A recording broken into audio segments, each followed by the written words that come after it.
시청자와 함께하는 시민데스크. 일단 영유아 살해 유기 소식에 놀란 분들 많으실 겁니다. 출생 미신고 아기부터 영유아 살해 보도까지 사회적 충격이 큰 사건인 만큼 언론 보도 또한 중요할 텐데요.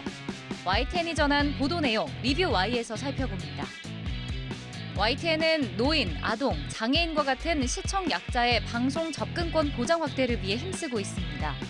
오늘 에필로그 Y시간은 소외계층의 방송 시청권과 향유권을 위해 노력 중인 YTN 속기사의 이야기로 채워봅니다. 잠시 후에 만나보시죠.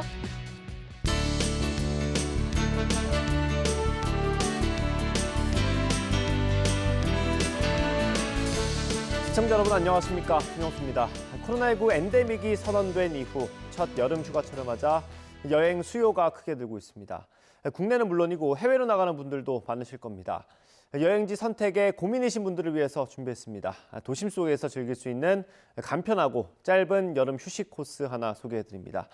바로 YTN 견학 코스입니다. 코로나19로 일시 중단했던 YTN 견학 코스가 새 단장을 마치고 다시 시작합니다. 뉴스가 만들어지는 현장, YTN이 여러분을 기다리고 있겠습니다. 학생뿐만 아니라 일반인 누구나 신청 가능하다고 합니다. YTN 홈페이지에 자세한 내용이 나와 있습니다. 확인하면 좋겠습니다. 그럼 이번 주 시민데스크 시청자 비평 리뷰 Y로 시작하겠습니다.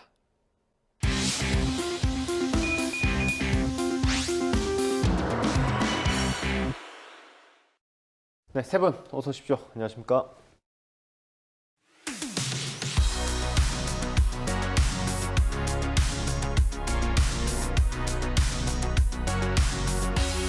네, 시청자 비평 리뷰 Y 시작하겠습니다. 먼저 이예수 시청자 평가원이 가져오신 오늘의 주제부터 들어봅니다.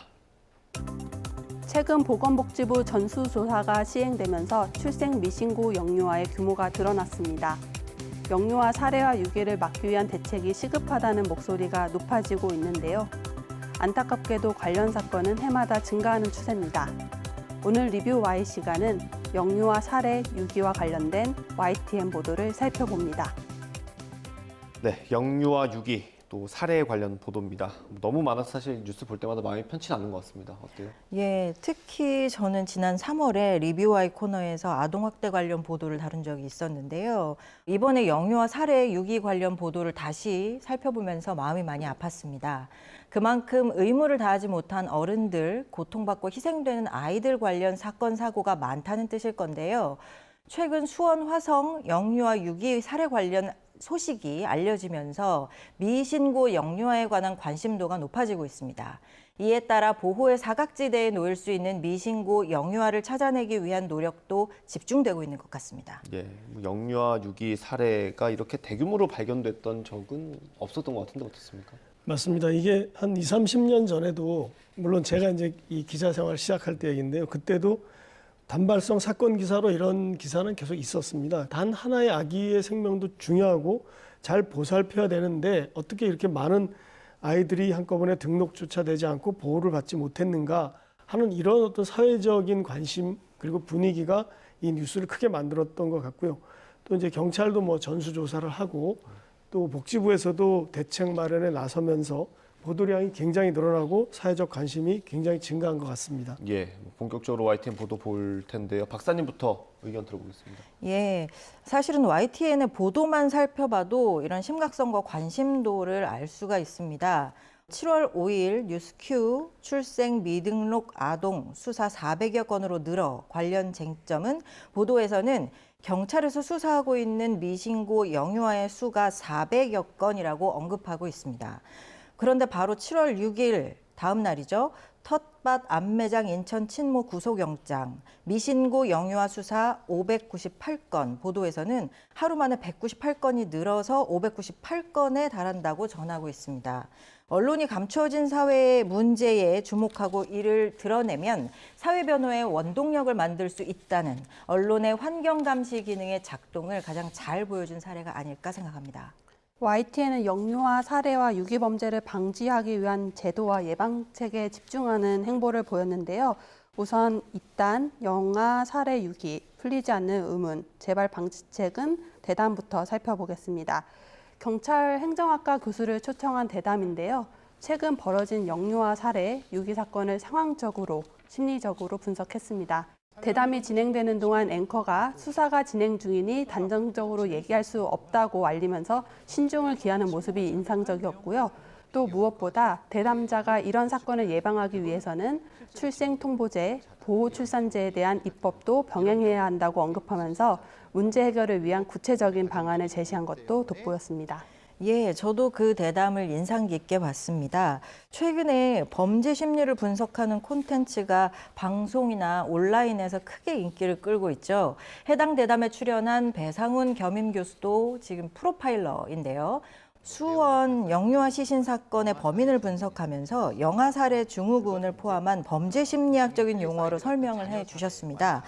물론 비인간적인 범죄를 저지른 사람들의 특성도 파악을 해야 되겠지만 이러한 콘텐츠가 굉장히 흥미롭고 자극적이기 때문에 자칫 지속적인 영유아 관련 학대와 범죄가 개인의 문제로 환원되지는 않을까 우려되는 부분도 좀 있었습니다.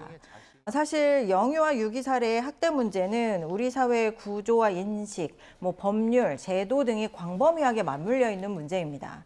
YTN에서 관점 있게 변화를 촉구하는 이런 보도들을 자주 볼 수 있게 되기를 기대합니다. 한편으로는 사건을 예방하기 위한 각종 제도들에 대한 관심이 집중되고 있는데요. 임시 신생아 번호 이용해서 유령하기 막는다 보도에서는 영유아 유기 살해 범죄를 막기 위한 제도를 구체적으로 소개하고 법제화의 필요를 알렸습니다. 출생신고와 관계없이 영유아를 보호하는 출생통보제, 그리고 위기 임산부가 익명으로 출산할 수 있도록 지원하는 보호출산제 등 미등록 영유아를 보호할 수 있는 관리 대책을 구체적으로 설명해 시청자들의 이해를 도운 보도였습니다. 네.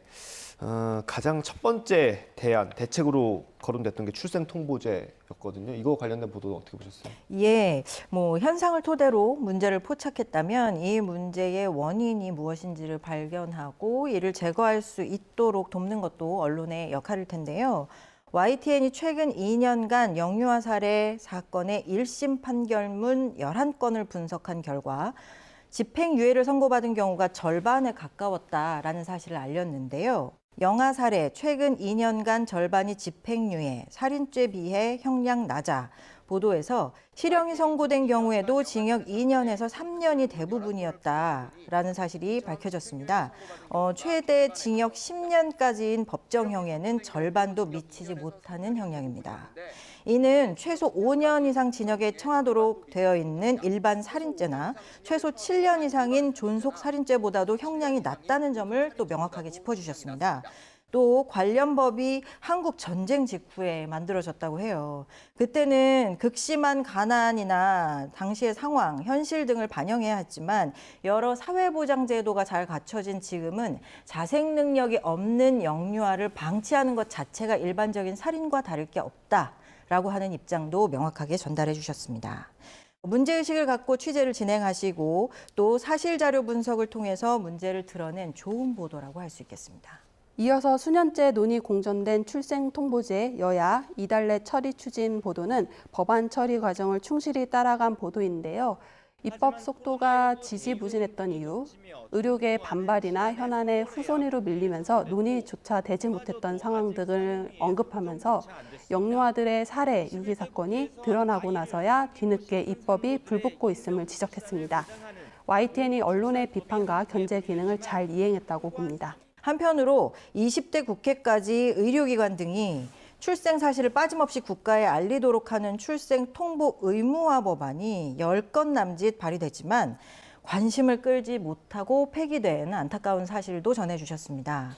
이 부분에 대해서는 언론이 그리고 국민들이 이렇게 관심을 갖고 추적하고 있다는 점, 법제화가 이 문제 완화의 실마리가 될 수 있다는 점을 지금처럼 계속 짚어줘야 국회가 움직일 수 있을 거라는 생각을 합니다. 이러한 면에서 이 보도도 좋은 보도라고 생각했고요. 앞으로도 후속 보도를 기다리겠습니다. 또 하나 보도를 짚어보고 싶은데요. 미국 공공 베이비 박스로 4,778명 구조, 익명 출산 해외 사례는 보도입니다. 이 보도에서는 미국의 안전한 영아 피난처법으로 구조된 아동 사례를 제시하면서 프랑스의 익명 출산 제도, 독일의 신뢰 출산 제도 등을 비교하고 설명해 주셨습니다. 유사한 제도가 프랑스에서는 1941년에 도입됐고요. 독일에서는 2014년에 도입됐는데 한 해에 500명에서 600명 정도의 아이들이 이렇게 보호된다라고 하는 점도 전달해 주셨습니다.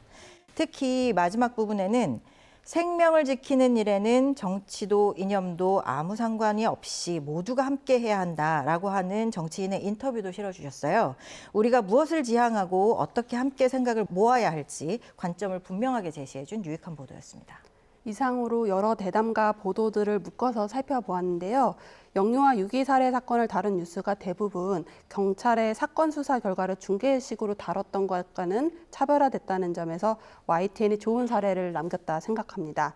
또 아무래도 영유아 살해 유기 사건이 잇따라 보도된 시점이라 정치권에서는 관련 법안을 마련하는 데 속도를 내고 있고 사회적으로 큰 공감을 얻고 있는데요. 그 법안이 갖고 있는 맹점이나 우려의 목소리들, 반대 입장을 다룬 것도 매우 좋았습니다. 다양한 의견이 존재한다는 건 그만큼 사안이 복잡하다는 것이겠죠. 이때 언론이 여러 입장과 충분한 정보를 시민들에게 제공하고 법안의 필요를 스스로 판단하게 하는 것은 매우 중요하다고 봅니다. 네, 이 출산 통보제와 달리 보호 출산제는 좀 국회에서도 이견이 있는 것 같습니다. 이거 관련된 보도는 어땠습니까? 보호출산제 찬반 팽팽, 미혼모 편견부터 깨야 보도는 보호출산제를 산모의 건강과 아이 보호를 위해 도입되어야 한다는 입장과 미혼모에 대한 다양한 지원책 없이 제도를 도입하는 것이 단 하나의 선택을 강요하고 양육 포기를 부추길 거란 반대 입장을 보여주고 있는데요. 영유아 유기 살해 사건의 예방책으로 논의되고 있는 제도에 대해서 찬반 여론을 골고루 보여준 보도였습니다. 예, 그렇습니다. 출생신고 누락을 막을 출생통보제가 지난달 국회를 통과한 데 이어서 산모가 병원을 꺼리지 않도록 익명 출산을 보장하는 보호출산제도 추진 중인 상태인데요. 이러한 시점에서 관심을 집중시키면서도 방향성을 판단할 수 있게 해준 좋은 보도라고 보입니다. 덧붙여서 저는 영유아 살해 유기 사건과 관련해서 이 친모, 여성에게만 책임을 묻는 문제를 지적한 보도가 눈에 띄었는데요. 영아 살해 유기는 친모만, 남성 입건은 17%. 보도는 친부는 유기 방조로만 혐의가 적용되거나 참고인 조사에서 배제되는 등의 여러 실사례를 보여주었고요. 영유아 살해와 관련된 법 조항이 여성을 전제하고 있다는 점도 지적을 했습니다. 영유아에 대한 책임을 엄마에게만 전가하는 편향된 인식을 돌이켜보게 하는 의미 있는 질문을 YTN이 던졌다고 평가됩니다.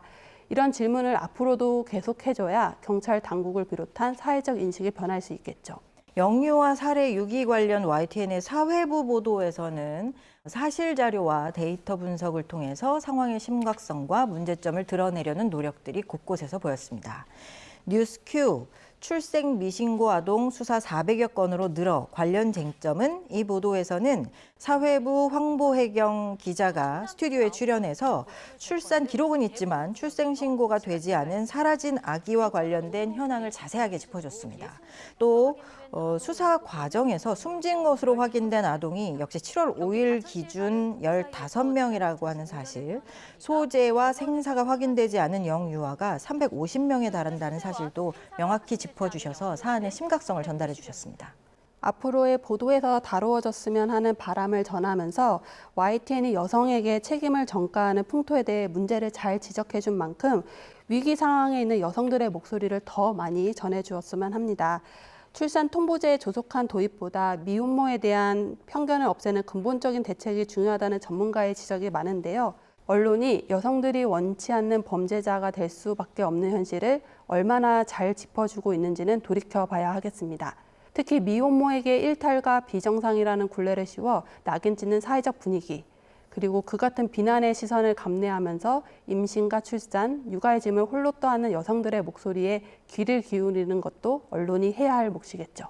한편 아쉬운 보도도 있었습니다. 단독 신생아 25호에서 690만 원 거래, 온라인 판치는 불법 입양 시장 보도는 불법 신생아 거래 실태를 다룬 보도인데요.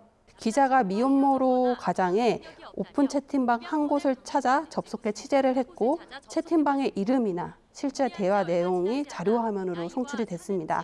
YTN의 의도는 불법 거래가 어디까지 퍼져 있는지, 어떻게 진행되고 있는지를 보여주는 것이었을 것 같아요. 하지만 정말 불가피한 취재 방식이었을까 질문하고 싶습니다. 물론 보도의 내용이 선정적이거나 그 채팅방에 주고받는 과정이 지나치게 소묘되지는 않았습니다만 이렇게 여과 없이 자료화면을 쓰는 게 적절했을까, 정말 필요했을까 생각이 들었고요. 또 이런 취재는 범죄 실태를 드러내기 위해 기자가 신분을 위장해서 범행을 유도하는 방식인데요. 이러한 방식의 취재는 불가피하게 필요한 경우에 최후의 수단으로서만 정당화될 수 있다는 점을 거듭 강조하면서 대안적인 취재 방법을 우선 고려해야 했다는 아쉬움을 전합니다. 이와 더불어서 사라진 영유아들이 어디로 갔는지 원인을 분석하게 해주는 해설 보도들 중에 인상적인 보도들을 찾게 되었는데요. 사라진 영유아들 어디에 SNS, 포털, 사실상 암시장 역할, 대담이었습니다.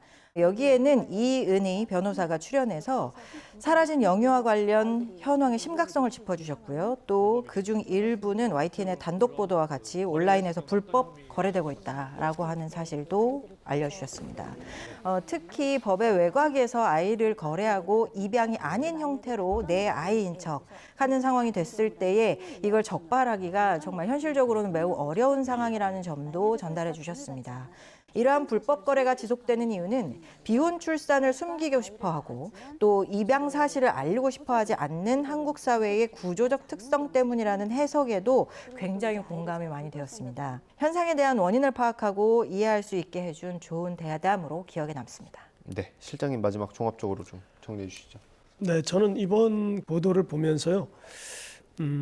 이것이 그 지금까지 기존에는 이런 문제를 그냥 그 아이를 유기한 부모를 지탄하는 선에서 보도가 끝나는 경우가 많았는데 이번에는 이걸 사회적인 어떤 그 토론의 장을 끌어내고 그리고 이제 법적인 제도적인 대책을 만드는 쪽으로 연결됐다는 점에서 저는 이것이 좋은 어떤 하나의 흐름이라고 보고요. 그 과정에서 언론도 이 논의가 활성화되도록 그리고 좋은 해결책을 찾아내도록 하는데 같이 노력을 해야 된다고 보고 또 앞으로도 이게 그 보호출산제, 출생통보제 이런 것들이 제도가 시행이 돼도 또 남는 문제가 있을 겁니다. 그런 문제까지 좀 끝까지 노력을 해서 취재를 해야 된다고 생각합니다.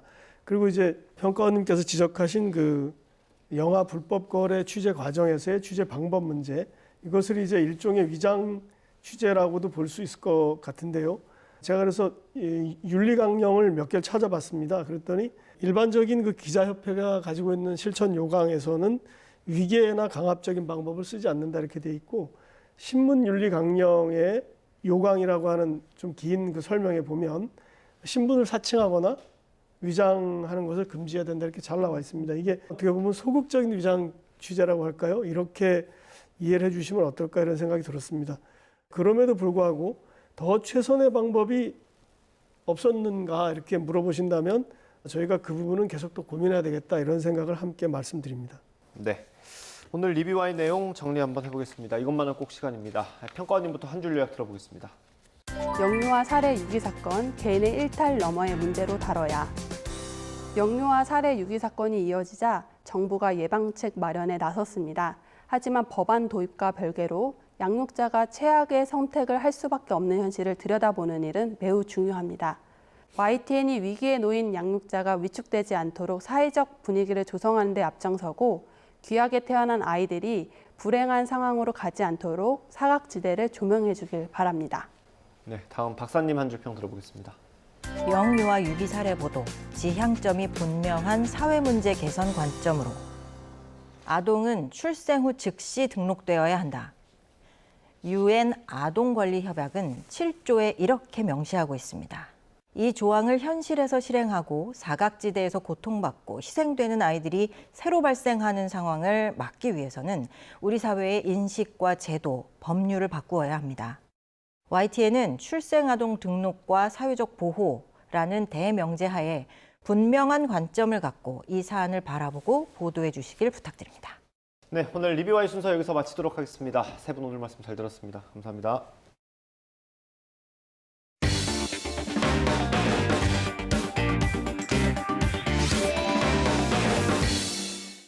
네, 오늘은 조금 낯설지만 특별한 직업을 소개해드릴까 합니다. 바로 YTN의 속기사분들인데요. 아마 지금 이 순간에도 제가 하는 모든 말을 자막으로 정리하고 계실 겁니다. 오늘 에필로그 Y시간 속기사는 어떤 일을 하는 직업이고 또 YTN에서는 어떤 역할을 담당하는지 하나하나 빠짐없이 소개해드립니다. 지금 바로 만나보시죠. 소리가 없어도 불편함 없이 누구나 방송을 볼 수 있도록 돕는 장애인 자막 방송. YTN의 24시간 한순간도 빠지지 않는 자막 방송을 위해 보이지 않는 곳에서 애쓰는 분들이죠. 그 누구보다 빠른 타자로 모든 소리를 자막화하는 속기사들의 이야기를 들어봅니다. 오늘 에필로그 Y시간 최선아 속기사와 함께합니다. 네, 어서 오세요. 안녕하세요. 네, 저희가 에필로그 Y에서 정말 다양한 직군의 분들을 만났는데 또 속기사님은 처음 모셔봤습니다. 먼저 반갑습니다. 네, 반갑습니다. 네, 오늘 좀 긴장하신 건 아니시죠? 너무 긴장되네요. 오늘 차근차근 좀 하나하나 여쭤보도록 하겠습니다. 먼저 시청자분들께서 사실 속기사에 대해서 잘 모르시는 분들이 계실 것 같아요. 이게 어떤 일을 하는 직업인지 먼저 설명해 주시죠. 속기사는 속기 기술을 이용해서 사람이 말하는 속도에 맞춰서 빠르고 정확하게 글로 기록하는 사람이에요. 쉽게 설명드리면 요즘에는 타자를 빠르고 정확하게 치는 사람이라고 보시면 될 것 같습니다. 그럼 속기사를 왜 하게 되신 건가요? 계기가 좀 먼저 궁금해지는데요. 저는 어렸을 때부터 컴퓨터 타자가 굉장히 빨랐어요. 그러다 보니까 주위에 계신 어떤 분이 타자가 빠르면 속기사가 될 수 있다더라 이렇게 말씀을 해주시더라고요. 그때 제가 진로를 변경하고 싶은 시기였기도 했고 해서 속기사에 대해서 알아봤는데 결과적으로 속기가 타자가 빠른 것과는 전혀 상관이 없었지만 속기사에 대해서 알아보고 제 적성에도 잘 맞는 것 같고 그리고 속기사라는 직업에 대해서 매력을 느끼게 돼서 선택하게 됐습니다. 근데 실제로 타자가 좀 빨라야 그래도 속기사를 하는데 유리한 건가요? 전혀 아니에요. 속기 키보드가 다르기 때문에 일반 키보드하고는 상관이 없어요. 안 그래도 제가 찾아봤더니 그 속기사분들이 쓰시는 키보드가 전혀 다른 모양으로 생겼더라고요. 이게 일반 컴퓨터 자판이랑 어떻게 다른 거예요? 일반 키보드는 다들 아시다시피 자음과 모음을 차례차례 눌러서 입력하는 방식이잖아요. 근데 속기 키보드는 초성, 중성, 종성을 한 번에 눌러서 한 번 눌렀을 때 한 글자가 나오는 게 기본이에요.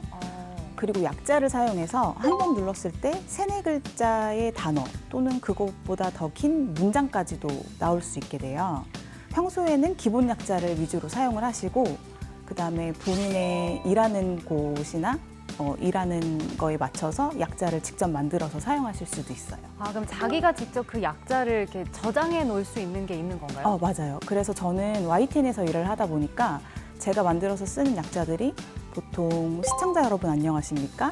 아니면 시청해주신 여러분 감사합니다. 그리고 이 시각 주요 뉴스입니다 같은 이제 뉴스 멘트들을 많이 사용하고 있습니다. 그럼 이제 예를 들었을 때 시청자 여러분 안녕하십니까 이렇게 저장을 해둔다고 하셨잖아요. 뭘 눌렀을 때 그게 나오는 건가요?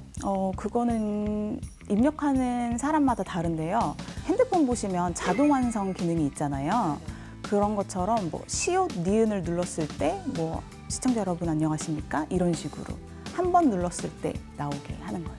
자기만의 방식으로 이렇게 자동 완성처럼 저장을 해두는 거라고 저희가 이해를 하면 되겠네요. 네, 맞습니다. 네. 그럼 속기사님께서는 YTN에서는 주로 구체적으로 어떤 일을 하고 계신 건가요? 저는 YTN에서 청각장애인을 위한 실시간 자막 방송을 하고 있는데요. 청각장애인 분들은 아무래도 소리로만 정보를 얻는 데 한계가 있기 때문에 저희가 자막으로서 방송의 모든 소리를 다 표현해드린다고 보시면 됩니다. 이 자막은 TV를 틀었을 때 일반적으로 나오는 그런 자막이 아니고요. 폐쇄 자막이라고 해서 TV에서 설정을 따로 해주셔야 나오는 자막이에요. YTN에서 하는 모든 프로그램, 그리고 그 프로그램에서 하는 모든 말들을 다 자막화한다고 보시면 되세요. 모든 소리를 이제 자막화 하신다고 설명을 해주셨는데 그럼 저희가 이제 봤을 때 사람에 따라서 말하는 내용도 다르고 말하는 속도도 다르고 단어 선택도 다르잖아요. 속기사한테 좀 가장 어려운 상황은 뭐가 있을까요? 저희는 전문 분야의 전문 용어가 나올 때가 가장 난감한 것 같아요. 아무래도 저희가 모든 영역의 지식을 다 알고 있는 게 아니기 때문에 어려운 전문 용어들 말씀하실 때 제일 난감합니다. 그러면은 전문 용어를 또 알기 위해서 그쪽으로 이렇게 공부를 더 하신다거나 많이 뉴스도 찾아보셔야 되는 건가요? 보통 뉴스 같은 경우는 미리 대본이 들어와 있어요. 그래서 방송하기 전에 미리 대본을 읽어보고 그리고 방송을 하고 있습니다. 그럼 저는 이제 개인적으로 궁금한 게 아무래도 앵커로서 뉴스를 진행하니까 말이 저희가 좀 빠른 날이 있고 실수를 하는 날이 있는데 그럴 때 그럼 속기사분들께서는 이렇게 자막화 하시는데 어려움이 많으신가요? 사실 앵커분들은 발음이 워낙 정확하시고 그리고 아무리 빠르셔도 이렇게 랩처럼 하시는 게 아니기 때문에 네. 저희가 치는 데는 문제가 없습니다. 혹시 그럼 뭐 저희 말고 이렇게 출연하시는 분들 중에서도 어려운 경우가 있나요? 아, 네. 그 대담에 나오시는 출연자분들이 가끔씩 이제 열띤 토론을 하시다 보면 이렇게 오디오가 겹친다고 하죠. 그럴 때는 저희가 양쪽 분의 내용을 다 듣고 자막을 해야 되기 때문에 그럼 그럴 때는 어떻게 하세요? 만약에 두 사람의 오디오가 겹쳐서 한 명 거를 못 들었을 때는 다시 돌려서 들어볼 수는 없는 거잖아요. 그렇죠. 거의 못 듣는 경우는 없는 것 같아요. 워낙 집중해서 듣기 때문에 그리고 저희가 방송을 할 때 두 명이서 같이 쳐요. 그래서 보통은 한 사람이 이분의 대답을 치면 저는 또 이제 다른 분의 대답을 치고 이런 식으로 하고 있습니다. 네, 그럼 같이 그 근무하시는 분과의 호흡이 또 중요할 것 같네요. 네, 많이 중요하죠. 네. 보도 전문 채널 YTN에서 일하고 난 뒤부터 뭐 이렇게 생겼던 습관이라든지 아니면 배운 점들도 있을 것 같은데 어떤 게 있을까요? 네, 맞아요. 저는 YTN에서 일하면서 가장 좋은 점 중 하나가 끊임없이 지식을 습득할 수 있다는 게 가장 좋은 것 같아요. 뉴스를 보게 되면 세상 돌아가는 일들이나 최근의 이슈들 그리고 시사에 대해서도 많이 알게 되잖아요. 그래서 저는 속기 공부를 할 때도 YTN에서 일하기를 희망했었거든요. 이렇게 끊임없이 지식을 얻고 그리고 다양한 분야의 지식을 얻을 수 있는 게 가장 좋은 점인 것 같습니다. 그래도 적성에 굉장히 잘 맞으시나 봐요. 네, 맞아요. 저는 예전에 일할 때도 뉴스 보는 거를 워낙 좋아해서 예전에 했던 일이 그 뉴스를 볼 수가 없는 일이었어요. 밤에 일을 하다 보니까. 네. 그래서 내가 이렇게 뉴스를 못 보면서 살아야 되나 하면서 퇴사를 했었거든요. 근데 이렇게까지 하루 종일 뉴스를 보게 될 줄은 몰랐습니다. 사실 속기사라는 직업이 특징이 명확하잖아요. 그래서 생긴 직업병도 있나요? 다른 사무직 분들도 마찬가지실 텐데 저희도 장시간 앉아서 일을 하다 보니까 어깨랑 목이 아프다는 분들이 많이 계세요. 그리고 또 저희는 손을 많이 쓰는 직업이기 때문에 손목도 불편하신 분들이 많이 계시거든요. 그리고 저희는 자막을 쓰다 보니까 맞춤법이랑 띄어쓰기를 잘 숙지하고 있어야 돼요. 그러다 보니까 길을 걸어가거나 할 때 잘못 쓰여진 맞춤법이나 띄어쓰기가 있으면 그게 그렇게 고치고 싶더라고요. 저희는 방송이 끝나면 오타 수정을 꼭 하게 되는데요. 그게 이제 습관처럼 몸에 밴 것 같습니다. 사실 저희가 속기사라는 직업을 가진 분들을 많이 만날 기회가 없다 보니까 좀 생소한 부분도 있는데 이런 부분에서도 속기사가 일을 하고 있다 하는 영역이 있을까요? 코로나 시대가 되면서 화상회의의 비중이 많이 늘었잖아요. 근데 큰 규모의 회의 같은 경우는 자막을 띄워서 하기도 해요. 근데 보통 국제회의 같은 경우에는 통역사분들이 계시잖아요. 저희는 그 통역사분들이 통역을 하시면 그거를 실시간으로 자막으로 송출하게 됩니다. 또 녹취록이라고 많이 들어보셨을 거예요. 네. 뉴스에서는 좀 많이 나오는 단어여서 많은 분들이 익숙하실 텐데 그 녹취록을 작성하는 것도 속기사무소에서 하거든요. 그리고 넷플릭스 많이 보시잖아요. 네. 넷플릭스 보시면 요즘에는 한국 콘텐츠도 한국 자막이 많이 나가요. 그런 자막이나 그리고 EBS 수능 강의 같은 것도 자막을 통해서 많이 보시는데 그런 자막도 속기사들이 하는 일입니다. 지금까지 그러면 속기사로 일하면서 좀 직업적으로 보람을 느끼셨던 순간도 있으신가요? 저는 속기사무소도 운영하고 있는데요. 속기사무소에 일을 맡기시는 분들이 대부분 안 좋은 일로 송사에 휘말려서 일회를 하시는 분들이 대부분이세요. 그런데 이제 그분들이 송사가 끝나고 난 뒤에 덕분에 녹취록 덕분에 좋게 잘 마무리가 됐다고 이렇게 찾아오실 때 그때 많이 보람을 느끼는 것 같습니다. 네, 그럼 마지막으로 이제 미래 속기사를 꿈꾸고 있는 분들에게 어떤 과정을 거쳐서 준비해야 하는지 좀 팁을 알려주신다면요? 속기는 빠르게 치는 것만이 능사가 아니고 정확하게 치는 게 가장 중요해요. 많은 분들이 공부를 하실 때 빠르게 치는 거에만 너무 치중을 하시는데 정확하게 치는 연습을 하셔야 되고요. 그리고 속기 기술이라는 게 단시간에 습득할 수 있는 기술이 아니다 보니까 슬럼프가 와도 포기하지 마시고 꾸준히 연습하셔서 꼭 1급 속기사가 되셨으면 좋겠습니다. 네.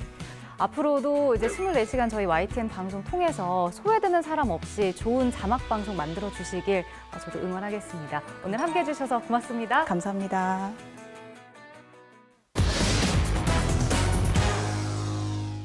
시민데스크는 시청자 목소리로 YTN을 깊이 되돌아봅니다. 방송에 대한 여러 의견들 SNS와 홈페이지, 전화로 남겨주시고요. 저희는 다음 주에 다양한 시청자 의견으로 들어오겠습니다. 시청해주신 여러분 고맙습니다.